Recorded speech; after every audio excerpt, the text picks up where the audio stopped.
Douter que le virus existe vraiment, c'est le fait d'une minorité de la population. S'il y en a un qui y croit, il l'a vu aux premières loges. C'est ce qu'on appelle communément un croque-mort, j'aime mieux dire un transporteur funéraire. Michel Bédard est avec nous. Monsieur Bédard, bonjour. Bonjour. Expliquez-nous d'abord comment votre métier d'aller chercher les corps des gens dans les CHSLD, dans les différentes résidences, a changé à partir du mois de mars dernier. Écoutez, ça a commencé là, comme dans l'espace du jour au lendemain. En l'espace de 24 heures, là, on est passé du simple au double. Et en majorité, les appels, c'était pour des personnes décédées en CHSLD. Donc, comme ça, vous avez une flambée de cas de transport à faire. Ah oui. C'est, comme je vous dis, là, il y a eu une période là, absolument là, intense là, où on en transportait là, plusieurs dizaines par jour. Oui. Et quand vous entrez faire votre travail dans ces centres-là, vous voyez les autres résidents. Parlez-nous un petit peu de ce que vous avez vu à l'intérieur des CHSLD. Bien, au début du mois de mars, là, à l'époque où tout était désorganisé, et puis à l'époque où les employés désertaient les CHSLD, quand on arrivait, là, les gens étaient décédés depuis plus d'une journée, 2 jours. J'ai même vu un cas 3 jours. Là. Ah. Le défunt était toujours dans son lit. On rentrait dans un CHSLD. Tu sais, habituellement, la procédure, ça se fait discrètement. OK? On essaye d'être le moins possible par les résidents, mais là, c'était carrément impossible. Écoutez, il y avait presque plus de personnel. Alors, il fallait s'orienter dans le CHSLD. On se rendait à la chambre, devant les résidents. On passait devant les résidents. Et puis là, on était habillés en protection, protection contre la COVID. Alors, les gros masques et puis les combinaisons, les gants et tout. Alors, j'ai vu des gens là, assez âgés là, qui étaient assis dans des chaises roulantes. Ils nous voyaient passer. Là. On voyait les yeux de ces gens-là. Là. C'est comme s'ils nous demandaient, là, est-ce que je vais être le prochain? C'était ça. On arrivait dans les chambres, personne n'avait touché au corps parce que personne ne voulait prendre de risque de rentrer là.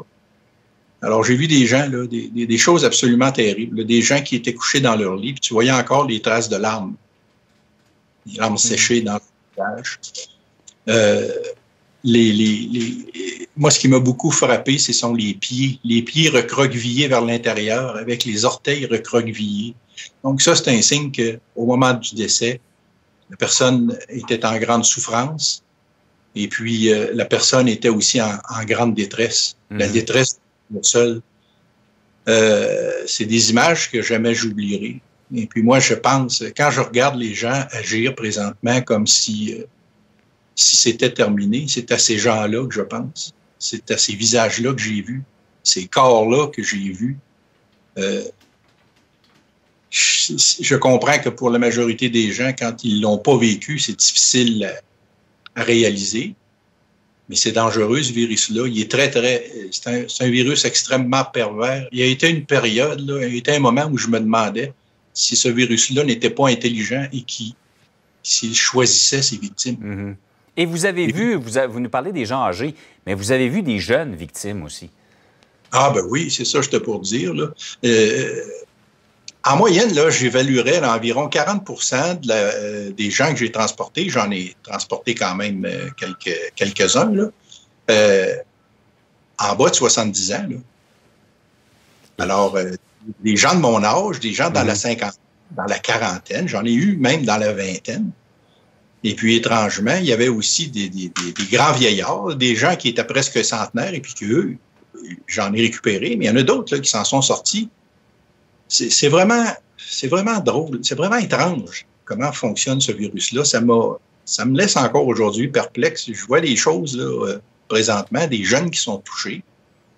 Et puis, je sais pas, je comprends pas comment ce virus-là il fonctionne.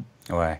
Et M. Bédard, quand vous voyez ce qui s'est passé en fin de semaine, là, autant à Montréal qu'à Québec, ces manifestations contre le port du masque, ces gens qui disent c'est une fausse pandémie, c'est une invention des médias, ça n'existe pas, on exagère les risques. Comment vous réagissez, vous qui l'avez vécu aux premières loges?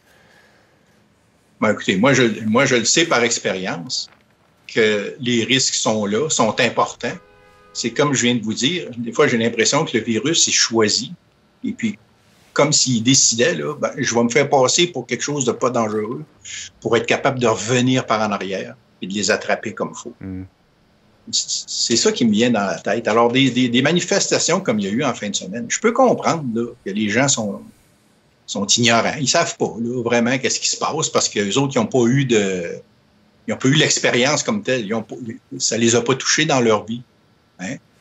C'est souvent ça, hein, quand on n'a pas eu d'accident dans notre vie ou que des gens autour de nous ne sont pas décédés dans un accident ou dans un événement soudain, ben, on pense que ça arrive aux autres seulement, puis ça ne nous arrivera pas à nous. Ben, moi, quand je vois ces manifestations-là, ce week-end, ben, c'est ça que je vois. C'est ça que je perçois. C'est de l'inconscience et puis l'ignorance. Il y a du déni aussi. Il y a de le refus d'accepter ces choses-là, mais c'est vrai, ça existe. C'est réel. Oui, vous voyez les images de ce que vous avez vécu depuis le mois de mars dernier. Merci beaucoup, M. Bédard, de nous en avoir parlé ce matin. Ben, je vous en prie. Bonne journée.